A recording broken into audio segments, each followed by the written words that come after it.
সূরা আলে ইমরান। রহমান রহিম আল্লাহ তাআলার নামে।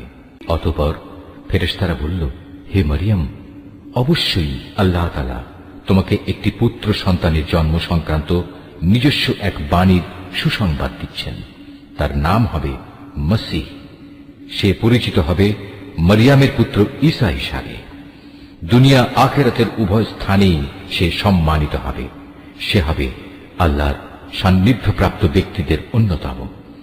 সে দোলনায় থাকা অবস্থায় যেমন মানুষের সাথে কথা বলতে পারবে, পরিণত বয়সেও তেমনি ভাবে তাদের সাথে কথা বলবে। বস্তুত সে হবে নেককার মানুষদের একজন। মরিয়ম বলল, হে আমার মালিক, আমার গর্ভে সন্তান আসবে কোত্থেকে? আমাকে তো কখনো কোনো মানব সন্তান স্পর্শ পর্যন্ত করেনি। আল্লাহ তাআলা বললেন, এভাবেই আল্লাহ তাআলা যাকে চান তাকে চিরাচরিত নিয়ম ছাড়াই পয়দা করেন। তিনি যখন কোনো কাজ করার সিদ্ধান্ত নেন তখন শুধু তাকে বলেন, হয়ে যাও। অতঃপর সাথে সাথে তা সংঘটিত হয়ে যায়। ফেরেশতারা মরিয়মকে বলল, তোমার সন্তানকে আল্লাহ তাআলা তাঁর কিতাব ও প্রজ্ঞার বিষয়গুলো শেখাবেন। সাথে সাথে তিনি তাকে তাওরাত এবং ইনজিলও শিক্ষা দেবেন। আল্লাহ তাআলা তাকে বনী ইসরাঈলদের কাছে রসূল করে পাঠালেন। অতঃপর সে আল্লাহর রসূল হয়ে তাদের কাছে এসে বলল, আমি নিঃসন্দেহে তোমাদের মালিকের কাছ থেকে নবুয়তের কিছু নিদর্শন নিয়ে এসেছি। সেই নিদর্শনগুলো হচ্ছে, আমি তোমাদের জন্য মাটি দ্বারা পাখির মতো করে একটি আকৃতি গঠন করব এবং পরে তাকে ফুঁ দেব। অতঃপর তোমরা দেখবে এই আকৃতিটি আল্লাহর ইচ্ছায় জীবন্ত পাখি হয়ে যাবে।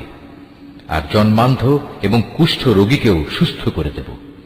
আল্লাহর ইচ্ছায় এভাবে আমি মৃতকেও জীবিত করে দেব। আমি তোমাদের আরো বলে দেব, তোমরা নিজের ঘরে কি কি জিনিস খাও, আবার কি জিনিস না খেয়ে জমা করে রাখো। মূলত তোমরা যদি আল্লাহর উপর ঈমান আনো তাহলে নিঃসন্দেহে এতে তোমাদের জন্য নিদর্শন রয়েছে। মসীহ ঈসা ইবনে মরিয়ম আরো বলবে, তাওরাতের যে বাণী আমার কাছে রয়েছে আমি তার সত্যায়নকারী। তাছাড়া তোমাদের উপর হারাম করে রাখা হয়েছে এমন কতিপয় জিনিসও আমি তোমাদের জন্য হালাল করে দেব, এবং আমি তোমাদের মালিকের পক্ষ থেকে এই নিদর্শন নিয়েই এসেছি। অতএব তোমরা আল্লাহকে ভয় করো এবং আমার আনুগত্য করো।